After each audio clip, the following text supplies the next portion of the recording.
Hey everybody, welcome to another model building workshop. I'm Mr. Allen. I'm coming to you from my basement here in Providence, Rhode Island on behalf of the Community Libraries of Providence. Today I'm going to talk about this one here, the FM2 Wildcat, the Easy Assembly Kit by Hobby Boss in 1/72nd scale. And that's quite the attractive picture on the front, huh? I think that four-leaf clover design is pretty smart looking. Let's see. So yeah, it's for ages 14 and up, although I think younger kids could build this, and they have done so in my model programs. And I've got one here to show you guys that I'm finishing up for a kid. This is built by a kid in the program, actually a teenager.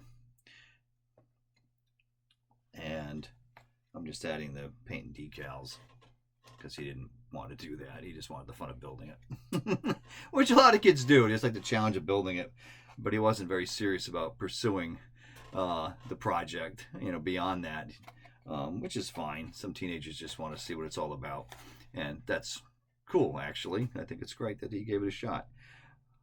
So this dates from 2017, made in China by, like I said, Hobby Boss. It says detailed scale kit for adult collectors to assemble. An actual model may vary from image on the box. I suppose. I don't think it's too far off. But anyway, I'm going to read the brief history. It's on the side of the box. I think a lot of you know the Wildcat already, which was kind of the big player for the U.S. Navy aircraft carrier fighter planes at the start of the Second World War, and a lot of these continued to be used throughout the war in various roles. So it says in mid-1942, Grumman realized that it needed to concentrate on the production of its new F-6F Hellcat fighter, and so it contracted with General Motors Company to let them build the Wildcat under the designation FM1. Hundreds of which went to the Fleet Air Arm, Britain, as the Martlet Mark V. General Motors next developed to improve this, the Wildcat made an improved version called the FM2, and it was powered by a Wright R1820 engine with 1,350 horsepower, and it featured a taller vertical tail than the FM1. So just a little bit of history there on what this represents. Put this out of the way here. So again, this is an easy assembly kit, so it's meant to have few parts. And I have mixed feelings on this kit, but let's go ahead and look at the instructions. So the goal is to keep the part count down really low. And as you can see, it really does. There's not a whole lot there. Here's your assembly, because the fuselage is already one solid piece. So detail, and the exterior detailing is great. I mean, there's not much for the interior detail. And they do give you an option there of two types of canopy, clear parts. You can either have it so you can open it or have it all buttoned up and closed. I think that's nice for a number of reasons. One of my big thumbs up for is extra canopies are always good, because when you're working with kids in a program, and I'm not faulting them, but clear parts have a tendency to go missing. So having extras is always great. Sometimes they just don't see them in the plastic bag, and they tend to get up on the floor or they get stepped on. That's one of those things that we've run into. We've gotten better at it, paying more attention to those things now, but that's something that's been a consistent issue. So engine, again, there's no engine detail. It's just what you can see here. It's all in the cowling. That's it. Propeller goes through to the retaining piece on the bottom. You've got your landing gear set up. It doesn't really give you an option to do a wheels up. I mean, if you want to do some work and do that, I guess you could, but they don't really give that option to you. You've got glass on the bottom there for some, vision for the pilot. And that's it for the assembly. And it's kind of funny because it's meant to be easy assembly, but yet you do have some really small pieces here that left the kids a little flustered. So in that sense, easy assembly. To be fair, this one went together pretty well. I don't remember the teen cussing too much building this one. And you have a couple of really attractive decal options, painting options here. Get that close so you can see them. Overall dark blue for the Pacific, and you get the grand white for the Atlantic. So the USS Petroff Bay, 1945, named after a bay in Alaska. And that one was involved in Iwo Jima and Okinawa and Marianas, Philippines. So that's served out there as an escort carrier. That served out that way. Then the USS Core, which is in the Atlantic here in 1944. Ironically, built on the West Coast. That carrier was sent around to the East Coast for anti-submarine duties is mostly what that did, as you can see there. So two very different looks. Considering they're both United States, two very different looks to the plane. And I think that's cool. If you're going to have some options for painting, have some options, So we decided, or I decided, I should say, because the teen had pretty much already did what he wanted to do with this kit, which was to build it and enjoy that part of it. So now I'm just trying to paint it, and then I'm going to pass this on to some kids at the library, for them to enjoy. So went with these cool markings here on the dark blue overall. Got some more painting to do. It's not much to paint on this, going with the overall blue. Just got the tires and the propeller and the what engine detail there is there to try to get at. I still got the canopy covered up with tape because I'm still probably going to put a little coat of clear on this to seal in these decals. The decals actually, well, there's two things with the decals. I think it's one of the most attractive thing about this kit because those markings are awesome. But the decals were probably the most difficult part of the model, and I'm glad I tackled them. Although I did have some kids work on some Corsairs recently, and they had some issues with those decals.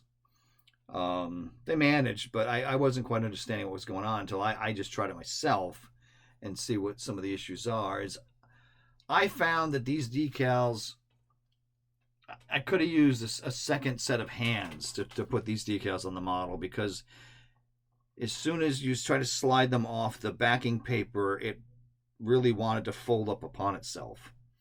The decal kept folding up, and I had to try to kind of peel it apart, and stretch it apart. Because there's not a lot of decal film on it, which is good in some sense, because you don't really want to have all that, clear decal that can silver up. But on the other hand, if you look at that, but that, it's nice and clean, except there's nothing really holding the star to the bars. That's one problem. And there's nothing holding the whole star together. So the point of the star, as soon as you slid it off like I said, off the backing paper, the point of the star immediately wanted to go underneath, and I had to keep trying to pull it out, and it became a very nerve-wracking experience for something so simple. I had that issue with the 4-leaf clover, where the stem kept wanting to buckle under. So, yeah, I found that frustrating. And then it's supposed to be a white number 6 on the side, which I had to give up on because the top of the 6 it was barely attached to the bottom, so the top, if you know what I mean, like there's the circlish part on the bottom of the 6, and the top part kept wanting to go every which way, like, and I couldn't get it to sit remotely in a square box-like design, which is what it's supposed to be. It kept wanting to go up here, down there, and I eventually said, forget that. I'm not really going with authenticity on this model. I'm just trying to make it fun for some kid to enjoy at this point. So for the construction, I think he did a great job with this. The only issue, well, there's a couple issues. One, which is typical of a lot of young builders, is getting those rear stabilizers straight, and they are sagging a bit. That's not uncommon. And the other one is the bottom, like the wings, the way that they're done. You push this whole thing onto the fuselage, because the wings are already built and they're connected to part of the lower fuselage, and you pretty much snap it in. You can add some glue, but I think you can just snap it in without the glue.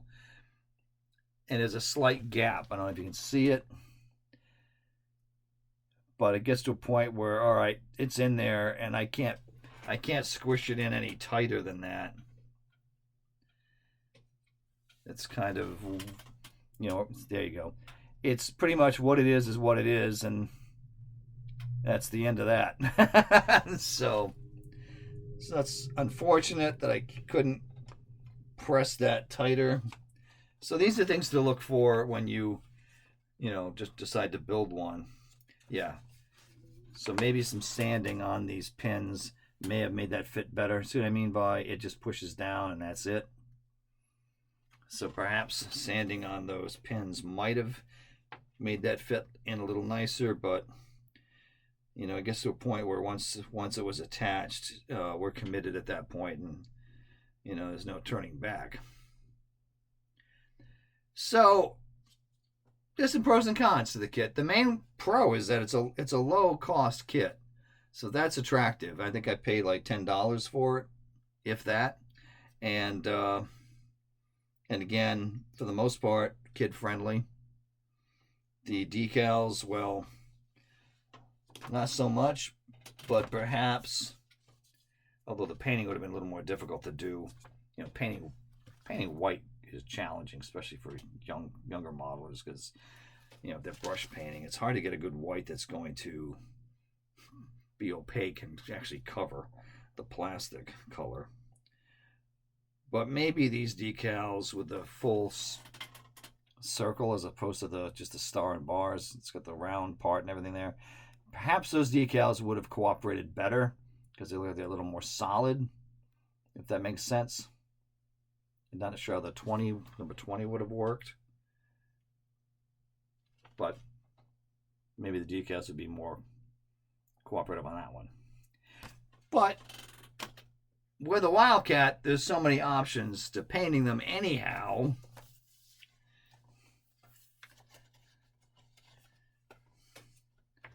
And I'll take a quick peek here at some options. Of course, these are spanning the whole production run.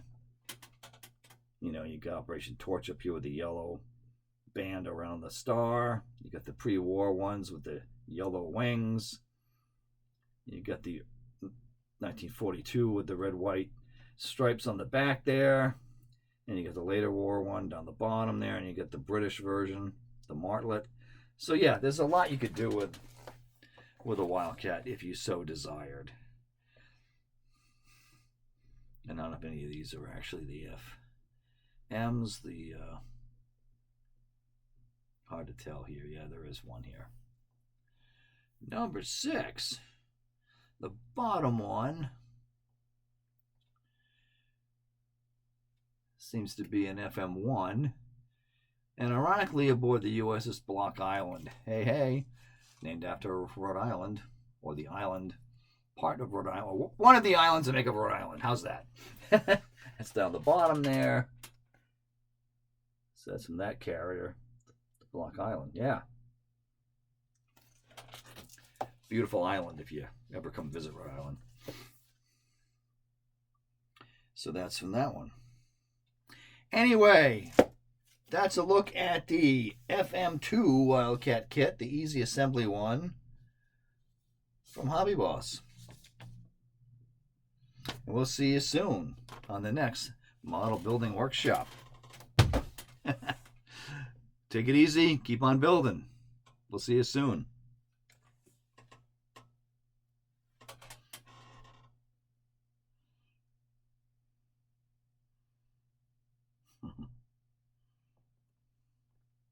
Bye now.